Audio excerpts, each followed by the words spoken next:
यांना आश्चर्य वाटलं. त्यांनी त्याला विचारलं, अरे भाऊ तुझा हात जळत नाही का?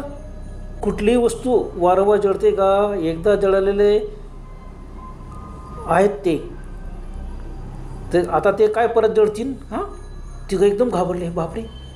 जगनने मग जास्त काळ्या टाकून शेकोटी जास्त पेटवली, जेणेकरून उजेडात त्याचा चेहरा पाहता येईल.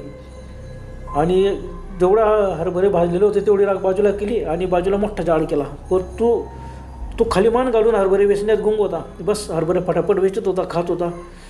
बापरे, कोणी हा? पण त्याच्या चेहरा नीट दिसतच नव्हता.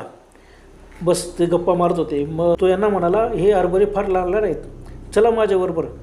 तिकडचं शेवटचं खडं आहे ना, तिथं खूप मोठमोठे हरभरे आहेत. त्यांनी खूप झाडं आणलेली आणि पण हरभरे एवढे मोठमोठे आहेत, आपण जाऊ आणि घेऊन येऊ थोडीशी झाडं, थोडीशी हरभऱ्याची झाडं आपण घेऊन येऊ.